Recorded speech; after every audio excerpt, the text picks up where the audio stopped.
ഇപ്പോൾ ഷംഷാദ് മരക്കാർ നമ്മോടൊപ്പം ജില്ലാ പഞ്ചായത്ത് പ്രസിഡന്റ് നമ്മോടൊപ്പം ചേരുന്നുണ്ട്.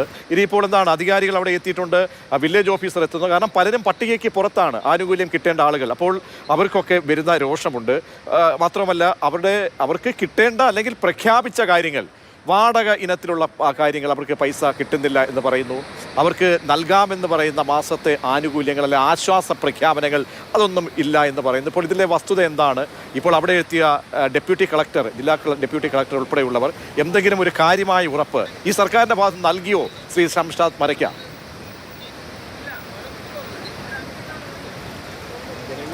ഉന്നയിച്ച കാര്യങ്ങളിൽ ഇതുവരെ ഒരു ഉറപ്പ് നൽകാൻ ഭരണകൂടത്തിന് കഴിഞ്ഞിട്ടില്ല എന്നുള്ളതാണ്. അതുകൊണ്ട് തന്നെയാണ് ജനം ഇപ്പോഴും അവരുടെ പ്രതിഷേധത്തിൻ്റെ ഭാഗമായി നിൽക്കുന്നത് എന്നുള്ളതാണ്. അതിനോടൊപ്പം തന്നെ 9,000 രൂപ വെച്ച് ഒരാൾക്ക് ദുരന്തബാധിതരായ എല്ലാ ആളുകൾക്കും വേതനം നൽകിയിരുന്നു. അത് ആദ്യഘട്ടത്തിൽ 1000-ലധികം ആളുകൾ, 1103 ആളുകൾക്ക് ലഭിച്ചു 3 മാസം. പിന്നീട് അത് ഫിൽട്ടർ ചെയ്യപ്പെടുകയും കുറച്ച് ആളുകളിലേക്ക്, ഇപ്പോൾ എനിക്ക് തോന്നുന്നു 650 കുടുംബത്തിൽ 1100 ആളുകൾക്ക്, 650 കുടുംബമുള്ളൂ. അങ്ങനെ വന്നപ്പോൾ ഒരുപാട് കുടുംബങ്ങൾ ഇതിൽ നിന്ന് പുറത്തുപോയി. ആ കുടുംബത്തിൽപ്പെട്ട ആളുകൾക്കൊക്കെ മറ്റു വരുമാനം ഉണ്ട് എന്നുള്ളതാണ് റിപ്പോർട്ട് നൽകി വില്ലേജ് ഓഫീസറും തഹസിൽദാരും അത്തരത്തിൽ റിപ്പോർട്ട് നൽകിയത് കൊണ്ടാണ് ഞങ്ങൾ ഈ ലിസ്റ്റിൽ നിന്ന് പുറത്തു പോയത് എന്നുള്ളതാണ് ഇവിടുത്തെ ജനങ്ങളുടെ ഒരു പ്രയാസം. ആ ലിസ്റ്റ് കൊടുത്തിട്ടുണ്ടെങ്കിൽ ആ ആളുകൾക്ക് വരുമാനമുണ്ട് എന്ന് ഉദ്യോഗസ്ഥ തലത്തിൽ വാദം നടക്കുന്നുണ്ട്. അതുണ്ടോ ഇല്ലയോ എന്നുള്ളതിൻ്റെ തർക്കം ഉണ്ടാവരുത് എന്നുള്ളതും, ഒരു ദുരന്തത്തെ അതിജീവിച്ച മുഴുവൻ ആളുകൾക്കും ഈ സാമ്പത്തിക സഹായം നൽകണമെന്നും നമ്മൾ അന്നത്തെ മീറ്റിങ്ങുകളിലൊക്കെ ആവശ്യപ്പെട്ടതാണ്.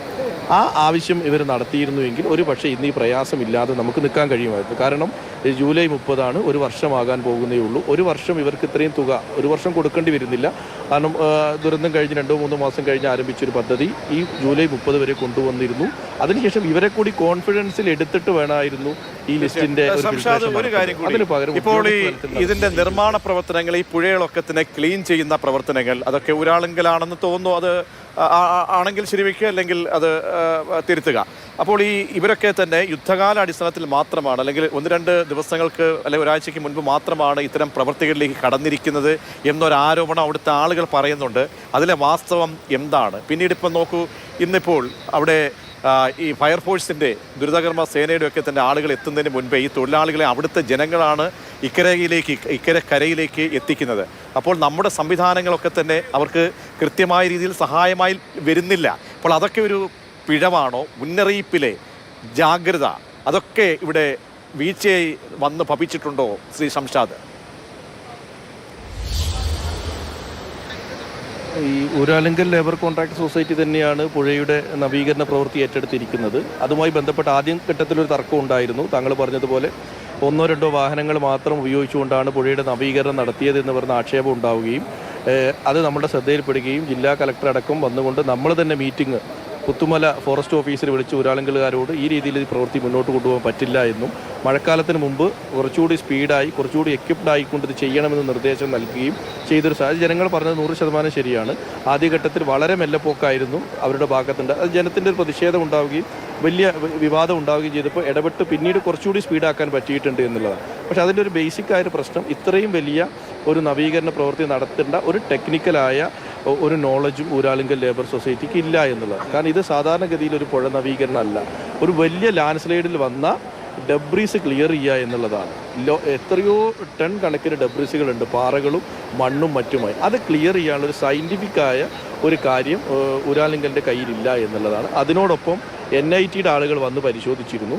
NITക്കാർ നൽകിയ റിപ്പോർട്ടും അത്ര വലിയ ഒരു ക്ലാരിറ്റിയുള്ള റിപ്പോർട്ടല്ല. അതിൽ ബേസിക്കായി നമുക്ക് വേണ്ടിയിരുന്നത് ഒരു സയന്റിഫിക്കായ സ്റ്റഡിക്ക് ശേഷമായിരുന്നു ഈ മാർക്ക് ചെയ്യുന്നതിൽ കൂടുതൽ ഈ സാധ്യതയുള്ള, അല്ലെങ്കിൽ ഉരുൾപൊട്ടലിന് ഇനി സാധ്യതയുള്ള, മണ്ണിടിച്ചിൽ സാധ്യതയുള്ള പ്രദേശങ്ങളൊക്കെ മാർക്ക് ചെയ്യാൻ വേണ്ടി അവിടെ ജോൺ മത്തായി ടീം അവിടെ വന്നു. ജനങ്ങൾ ഇപ്പോഴും ആ വിശ്വാസത്തിൽ എടുത്തിട്ടില്ല ജോൺ മത്തായി അടയാളപ്പെടുത്തിയ പ്രദേശങ്ങൾ. അപ്പോൾ കാര്യങ്ങളെ ലാഘവത്തോടുകൂടി കണ്ടു, കൈകാര്യം ചെയ്തു എന്ന് ജനങ്ങൾ പലകുറി ഇന്നിപ്പോൾ മാതൃഭൂമി ന്യൂസിൻ്റെ മൈക്കിന് മുമ്പിൽ അവർ ഇങ്ങനെ രോഷത്തോടുകൂടി പറയുന്നുണ്ട്. അപ്പോൾ അതുകൂടി നമുക്ക് വിശ്വാസത്തിൽ, ജനങ്ങളെ വിശ്വാസത്തിലെടുത്ത് അവിടെയുള്ള ആളുകളാണ്, അവരാണ് നേരിട്ടുകൊണ്ടിരിക്കുന്ന ആ പ്രകൃതിയുടെ സ്വഭാവം ഒക്കെ തന്നെ, അതിൻ്റെ ഗന്ധം പോലും അറിയാവുന്ന ആളുകളാണ് പറയുന്നത്. അപ്പോൾ അത് കൈകാര്യം ചെയ്ത രീതിയിൽ പിഴവുകളുണ്ടോ?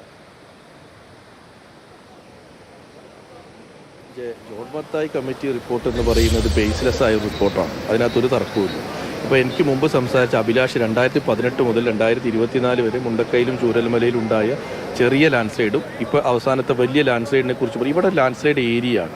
ജോൺ മത്തായി ആദ്യം 30 മീറ്ററും പിന്നീട് 50 മീറ്ററും. ഇപ്പോൾ അദ്ദേഹം മാർക്ക് ചെയ്ത ജനവാസ മേഖലയിലൂടെയാണ് പുഴ കടന്നു പോകുന്നത്. അദ്ദേഹത്തിൻ്റെ കണക്ക് പ്രകാരം ആ കുറ്റിക്കപ്പുറത്തേക്ക് ജനവാസ മേഖലയാണ്. ഇന്ന് രാവിലെ മുതൽ പുഴ വഴിമാറി ഒഴുകുന്ന അതിലെയാണ്. റാട്ടപ്പാടി അദ്ദേഹത്തിൻ്റെ കണക്കിൽ ജനവാസ മേഖലയാണ്. പടവട്ടിക്കുന്ന് അദ്ദേഹത്തിൻ്റെ കണക്കിൽ ജനവാസ മേഖലയാണ്. ഇന്ന് പടവട്ടിക്കുന്നിലോ റാട്ടപ്പാടിയിലോ ആളുകൾ താമസിക്കാത്തത് കൊണ്ടാണ് ഒരു പാനിക്കായ സിറ്റുവേഷൻ നമുക്കില്ലാതിരുന്നത്. അവരവിടെ താമസിച്ചിട്ടുണ്ടായിരുന്നു എങ്കിൽ ഈ പറയുന്നതായിരിക്കില്ല ഇവിടുത്തെ സാഹചര്യം. അപ്പോൾ ദുരന്തത്തെ ഓരോ മീറ്റർ വെച്ചിട്ട് അളന്നിട്ടുകൊണ്ടൊന്നും കാര്യമില്ല. ഈ 3 വാർഡ് ദുരന്ത മേഖലയായി പ്രഖ്യാപിച്ച സർക്കാരാണ്. ദുരന്തത്തിൻ്റെ ഒരു മാനദണ്ഡം ദുരന്തമാണ്. അത് അഫക്റ്റ് ചെയ്ത ആളുകളെ മുഴുവൻ കെയർ ചെയ്യുക എന്നുള്ള സ്റ്റേറ്റിൻ്റെ ഉത്തരവാദിത്വമാണ്. അതിവിടെ നടന്നില്ല എന്നുള്ളതാണ് ഈ പ്രതിഷേധത്തിൻ്റെ കാരണം. ഞാൻ ഈ വിഷയങ്ങളൊക്കെ ബഹുമാനപ്പെട്ട റവന്യൂ വകുപ്പ് മന്ത്രിയെ നേരിൽ ഫോണിൽ വിളിച്ച് സംസാരിക്കുകയുണ്ടായി. അദ്ദേഹത്തിൻ്റെ ഭാഗത്തു നിന്നൊരു പോസിറ്റീവായ റെസ്പോൺസാണ് പ്രതീക്ഷിക്കുന്നത്. അദ്ദേഹം ഇതുമായി ചർച്ച ഉണ്ടാകുമെന്നും ഇന്നൊരു തീരുമാനം അതിനെ അറിയിക്കാമെന്നും പറഞ്ഞിട്ടുണ്ട്. ഇവരുടെ കോൺഫിഡൻസ് എടുക്കുക എന്നുള്ളത്. താങ്കൾ പറഞ്ഞതുപോലെ മുന്നറിയിപ്പിൻ്റെ കാര്യത്തിൽ നമുക്ക് റെഡ് അലർട്ട് ഉണ്ടായിരുന്നില്ല എന്നുള്ളതാണ്. പക്ഷേ ഇവിടെ ഒരു കൺട്രോൾ റൂം ഉണ്ടായിരുന്നു. കൺട്രോൾ റൂമിൽ ഉദ്യോഗസ്ഥരുണ്ടായിരുന്നു. ഇവിടെ ഇത്രയും വലിയ മഴയുണ്ടായിരുന്നെങ്കിൽ ആളുകൾ ബെയിലി പാലത്തിനേക്ക് അപ്പുറത്തേക്ക് കടക്കാതിരിക്കാനുള്ളൊരു ജാഗ്രത അവർ പാലിക്കേണ്ടതായിരുന്നു. അങ്ങനെ പാലിച്ചിരുന്നുവെങ്കിൽ ഇന്ന് തൊഴിലാളികൾ അവിടെ പോവുകയും പിന്നീട് നമ്മൾ വാഹനങ്ങളിൽ പോയി അവരെ കൂട്ടിക്കൊണ്ടുവരേണ്ട ഒരു സാഹചര്യം ഉണ്ടാവില്ലായിരുന്നു. അവിടെ നമ്മൾ ശ്രദ്ധിച്ചിട്ടില്ല. പിന്നെ താങ്കൾ പറഞ്ഞതുപോലെ ഞാൻ വന്ന ഉടനെ തന്നെ ആളുകൾ പറഞ്ഞത് ഒരു പരാതി, ഫയർഫോഴ്സ് വന്നില്ല, മറ്റു ഉദ്യോഗസ്ഥർ വന്നില്ല, ബന്ധപ്പെട്ട ആരും വന്നില്ല എന്നുള്ളത്. പക്ഷെ അതെനിക്കൊരു അത്ഭുതകരമായിട്ടാണ് തോന്നിയത്. കാരണം ഞാനൊരു 50 കിലോമീറ്റർ അപ്പുറത്തു നിന്നാണ്, എൻ്റെ വീട്ടിൽ നിന്നാണ് രാവിലെ ഇവിടെ എത്തിയത്. അതിനടുത്തുള്ള ആളുകൾ പോലും എത്തിയിട്ടില്ല എന്ന് ജനങ്ങൾ പറയുമ്പോൾ അതൊരു ഗൗരവമായ വീഴ്ചയാണ്. അതിനെക്കുറിച്ചുകൂടി ഇന്ന് മീറ്റിങ്ങിൽ അത് ഉന്നയിക്കും. എന്തുകൊണ്ടാണ് എത്താത്തത് എന്നും ചോദിക്കും.